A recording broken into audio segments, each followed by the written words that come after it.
One of the things that I most found exciting about your film is how you visually communicate strong feelings of unease. A relatively normal situation may be happening, such as friends talking about pizza and pasta, but the distance you create with your shots, the camera movements, and how you frame the characters like huddled in a group, and it's a little off to the right to kind of contribute to this. So I'm curious, as a director, how did you map all this out and know that you're going to maintain this sense of unease through the visual language and not so much always depend on like a disturbing image or a chase sequence to create that? Well, thank you. I love that you're bringing up that scene too, Yeah. because um, there's something about space of a hotel and wanting to see them kind of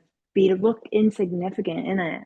It Hmm. was scary to me, and I think that that's really what you're saying is really what I was going for. And you're wondering when you're shooting, is this like really boring? But also like it's creeping me out. And Yeah. it's always, this trust in the chaos and trust in your gut that you can that it'll come across, because Mhm. watching a camera slowly move in as people talk about pizza shouldn't be creepy, but for that scene, that I did want that. So it's wonderful to hear that you're feeling that. And for that scene in particular, I had them watch, everybody, the cast and the crew watch the beginning of Aliens, and Mhm. they're all Yeah. just getting ready. There's also a naturalism that I was hoping to achieve, that I feel like with that kind of talent that we had, sometimes the hardest thing to do is to just be talking without Yeah. it being dramatic. And they can do it all. So it was something that I strove to do, and I love finding the fear in the everyday. Like I Mhm. remember as a kid, I would be scared. I would get these what I would call bad thoughts, and it would always happen like at 2 in the afternoon when I was looking at the sun hitting the pavement a certain way. And I didn't know what it was exactly, and it's that I try and capture, this kind of feeling of dread, or Yeah. not quite understanding what the bad guy is.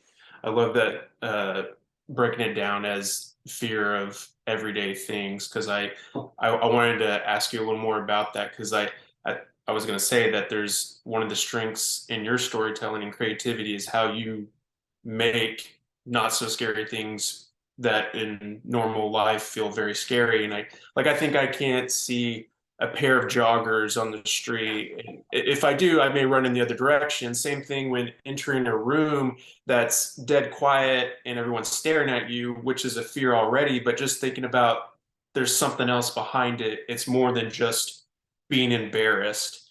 And so, what have been those things in your life that weren't really scary to you at one point, but because of your film consumption, you no longer look at them the same? Oh, that's interesting.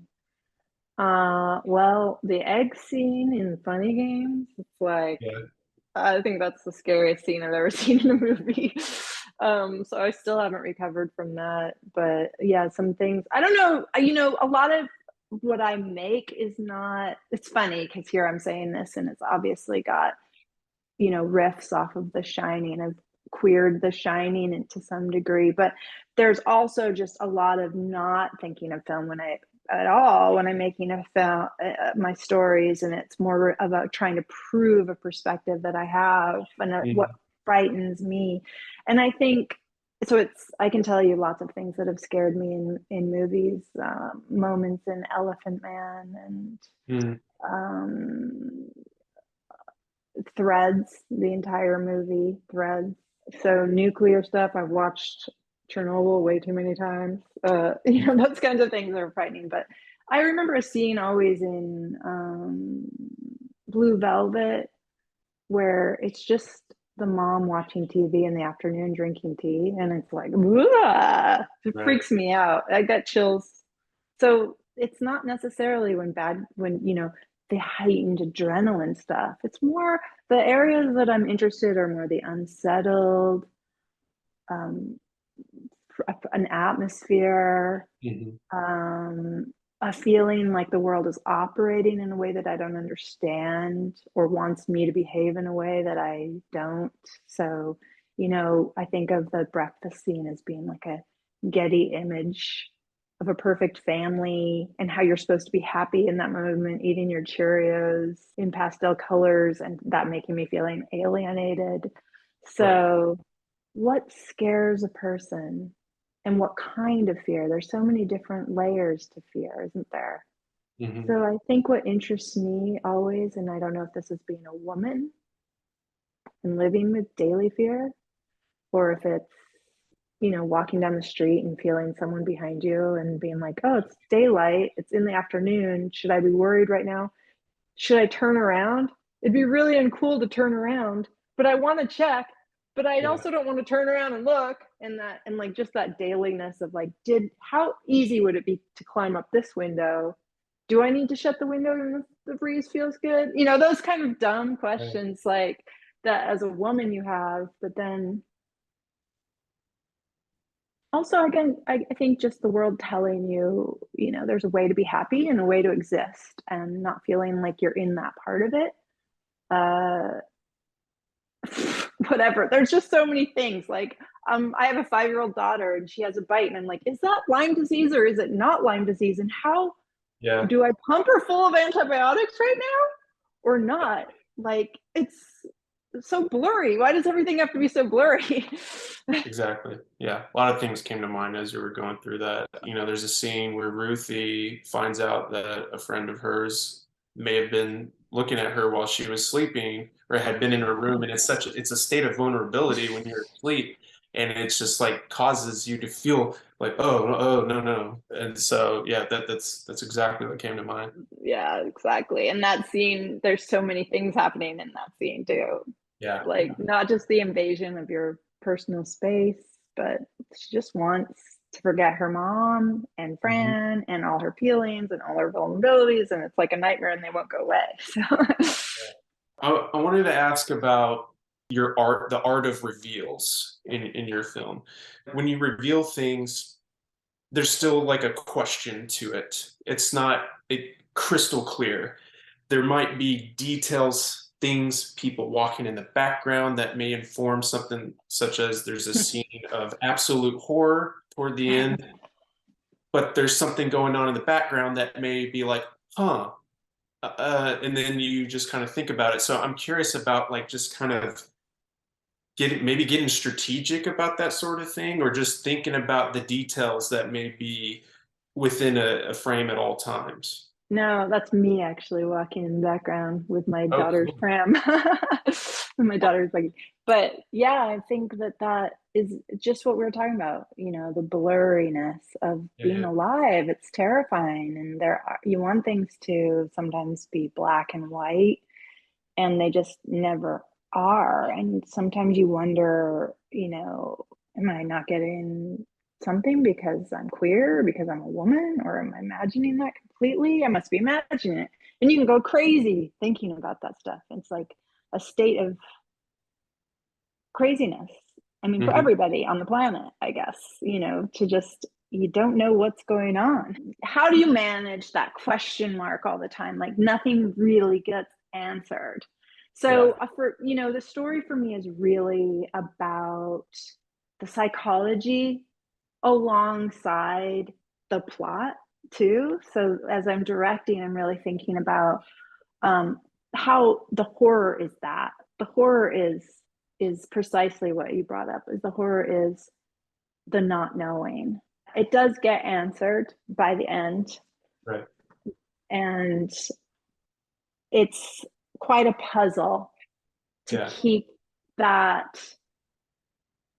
mystery alive yeah, in the story so that you are having different theories at play as you direct each scene and kind of believing, oh well, is maybe Fran is unstable and is out to get everybody. or Right. maybe the hotel has got a problem, or and it's when do you give things away? It's a real question of Mhm. it's the engine of the story, really. Well, I just really have to commend you with, I think it's exactly with what you were describing. It's a puzzle thing, and it's, you can feel it snapping together versus depending on dialogue to communicate it. It's all just us as an audience snapping it together and being like, oh, well, there we go. Oh, that's hot. I love that. Yeah. Snapping it together is hot. Yeah, it's cool.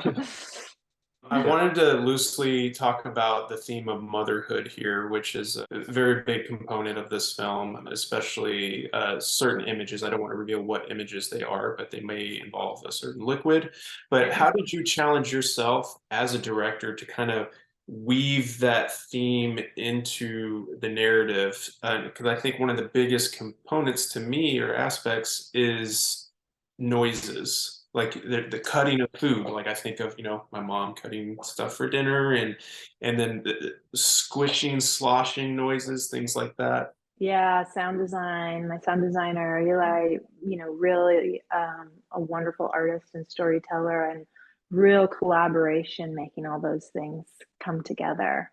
But, we had lots of squishing and sucking sounds Mhm. in places that you may not even notice. And motherhood is the theme of, it's really about the power of motherhood. And it's a kind of worshiping of motherhood in a certain way, repositioning mother as God instead of not just like, oh, I had a complicated relationship with my mother, but really thinking of mother as being the beginning point of every relationship you'll ever have, Mhm. and being unable to kind of remove yourself from that dynamic, but being really trapped under it when it comes to liquids and sounds. And it is very creatively satisfying and inspiring because you can go to these different places once you understand how you're directing the movie and organizing it around, I always think of her as like being in the sky, almost looking down, and you're in her body when you're in the hotel. Even the score too. Like I know it sounds like, I don't know, practically to me it sounds like metal hitting each other at a certain point, but it also kind of sounds like something leaking. Jason Faulkner, I love. He's a dear, dear collaborator, genius, and you know, thinking also of the score kind of coming out of the mom a little bit. It's Yeah. kind of like her take. Sometimes it's kind of jazzy and uncool and menace. That makes it menacing. Like she's in there when they're kissing. Yeah, yeah, So she kind of dictates the score a little bit, yeah. and the score is sort of mocking you Mm. somewhat. And Mhm. oh, this is the scary music's here, and the happy music's there, and the romantic music, that's not the right place for romantic music. With the lactating, that now that's the romantic time. Yeah, yeah. Well, it was well done.